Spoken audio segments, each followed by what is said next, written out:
All right, hello, welcome to finals review part 3.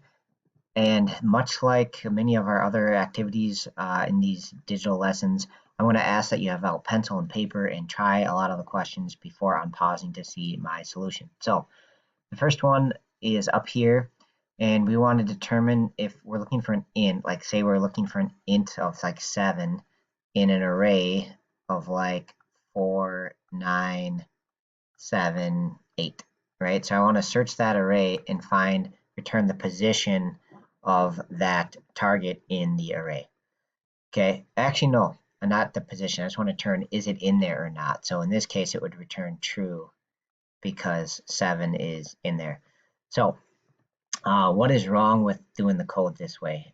All right, so pause the video and see if you can make sense of it.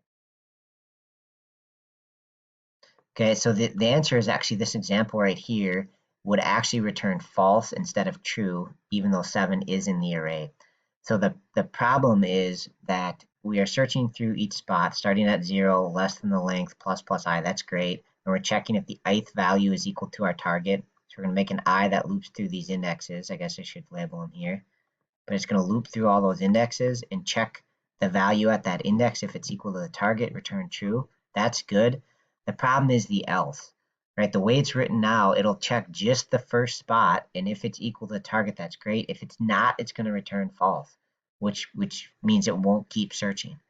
Okay, so the trick is you don't want an else here, right? Students oftentimes think you just want to return false, but you don't want to do that until you're done checking all the values, which does not happen until the end of the loop. Okay, so our return false should be down here. Sorry for this poor handwriting, return false. So we don't return that until this for loop is done, right? So there's the for loop, it ends, then we can return false, right? And at any point, if we find a match, we return true. Okay, but the return false is in the wrong spot for this code.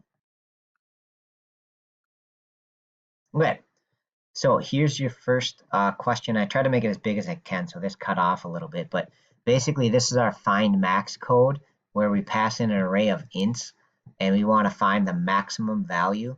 So or actually it looks like the index of the maximum value. So while the index is less than the array.length, we started at 0.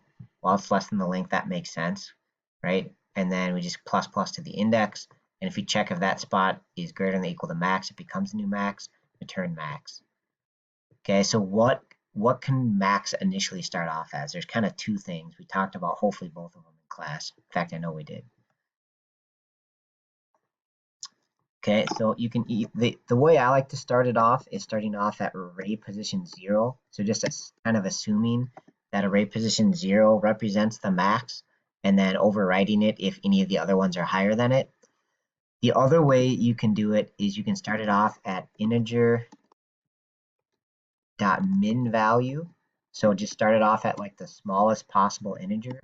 And essentially what'll happen then is the very first time it'll get overwritten because anything will be bigger than the minimum value. So if we set max to be the min value, then array position 0 will always overwrite it. And the advantage of this, I don't like it as much, but the advantage of it is it'll work if the array is blank, right? Versus doing array position 0, that assumes that the array has at least a 0 position. It has at least one element, which is normally true, but I guess sometimes, people call methods in ways they shouldn't. So, okay, so two right answers there. All right, so sorry, I gotta shrink this one down. Actually, I made it too big. All right, so we want to know what is returned by sum of, we're calling the sum of the matrices, okay? And so basically we make a new matrix, blah, blah, blah, blah, and size is some amount. We don't really know how much it is.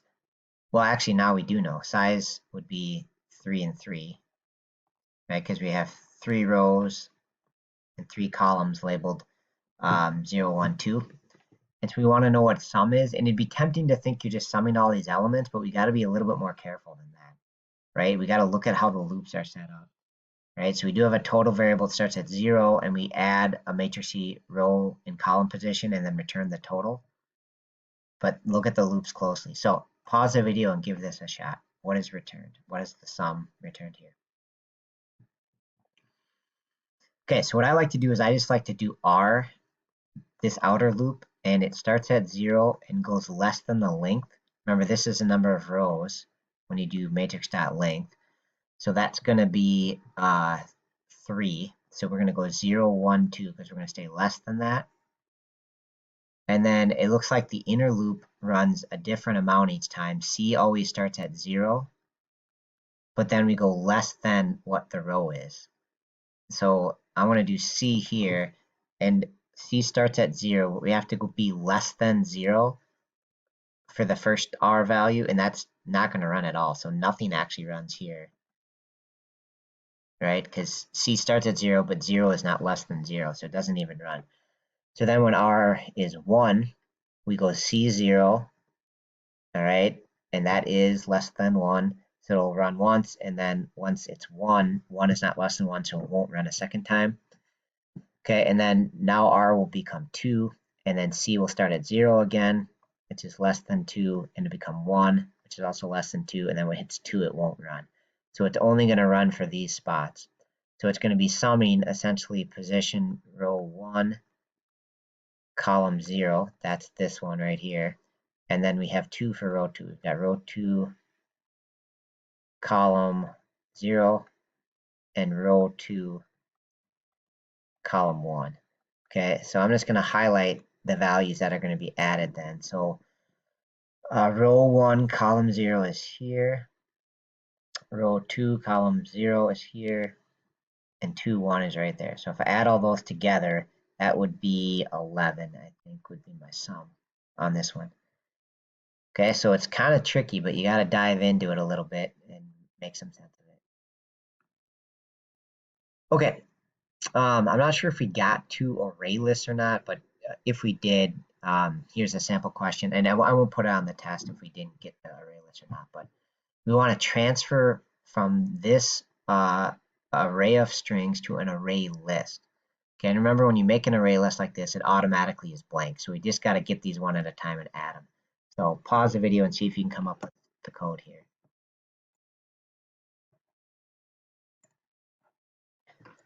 Okay, so the trick is we just got to loop through the birds one at a time. So we know that they have, like, if we do an index I, we want to do our regular loop that just goes through all the positions. So I will go from 0, 1, and 2. So I just go less than the length again. Okay, so I'm going to do a for loop. Int I equals 0. I is less than birds dot length, and go plus plus I each time. Okay, and so essentially I'm going to get the ith bird like that. So I'm going to do bird's position I. That'll get me the string. But then I want to just put it into the bird list array list. Okay, so that has strings in it, so I can just add them. So I'm going to do bird list, which is the name of that array list, dot add, and then add that bird. And it'll add it to the end of that array list. So it'll add the ith bird, the end of that array list. Right, so it'll get them one at a time and add them into the array list. And it'll add them in order. It'll add, the array list is blank at the start, but then it'll go Robin, and then it'll add parrot to the end of it. Right, when you call the regular add, it just adds it to the end. Add blue jay to the end. So that's what the array list would look like when we are done, which is what we want.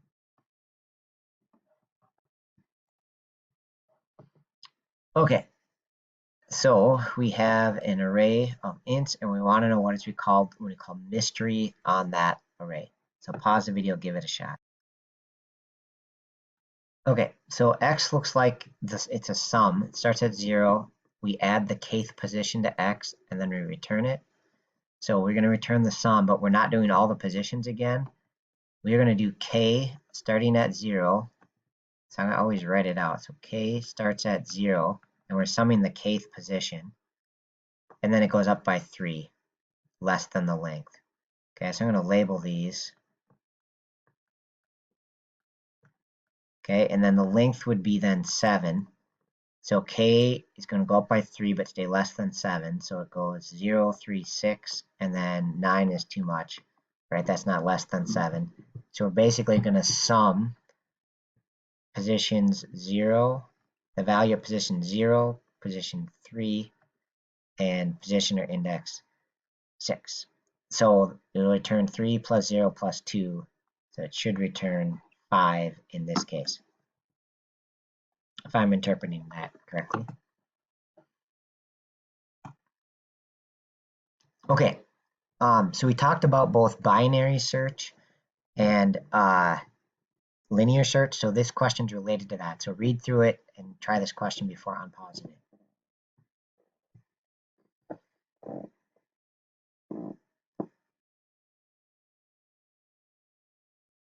Okay, so the max number of guesses here is you always guess the middle, all right? And then adjust based on if they say higher or lower. So to figure out the max guesses, you just kind of say, take the 100 and just start dividing it by 2. So you could cut it down to 50, and then maybe they tell lower, so you guess 25. They say lower still, so you'd guess 12 and a half, but just maybe round it down to 12. This doesn't have to be super precise. Then we would guess, they keep telling us lower, so guess 6. Keep telling us lower, so maybe we guess 2 next. Then keep saying, no, let's guess 3 next. Sorry about that. And then they keep telling us lower.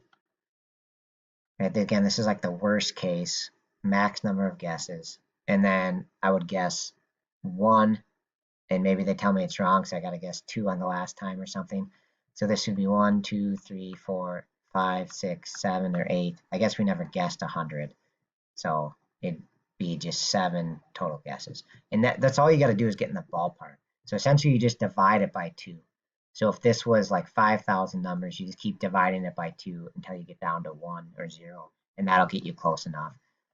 Right? Usually they make these so they're not like 7 or 8. You don't have to be that precise. You just have to get in the ballpark, in which case the best number is 7. Okay, so if you did the same thing, but now it was linear search, what is the maximum number of guesses? Pause the video, give it a shot. So linear search doesn't adjust on the feedback. It's just going to guess 1, then 2, then 3, then 4, then 5, right? So it could take up to 100 guesses. If the secret number was 100, they might guess 100 times before they get it. So that kind of shows you binary search is a lot better because the max number of guesses would be 7, right? Versus the max guesses here is 100, so that's a much less efficient. Last one, all right, so we want to get a random number between 5 and 10, inclusive of 5 but not inclusive of 10, so this can be decimals. So what is the correct way to do this? Pause the video and give it a shot. So what I usually do is break it down step by step. So without any parentheses, math.random, remember, is 0 to 0.999. So on letter A, if we multiply that by 5, it'd be 0 to, let's see, 4.999. Okay, and then we're not going to truncate anything because we're not doing int, and we don't need to be honest. But then I'm going to add 10 to those bounds. So now it'd be 10 to 14.999. That is not what we want. So that's out. Let's try B. It's 5 times math.random again is 0 to 4.99999. Now I'm going to add 5. So now I'm going to be 5 to 9.99999. And that is what we want because we're less than 10 but equal to 5. And if you really want to check, you can try the other ones. This is not the right way to call math.random. Same with this. And actually, none of those are because you don't pass in anything when you do math.random. You have no input parameters. So B ends up being the only one that's reasonable. Okay, that is it. Thank you for watching.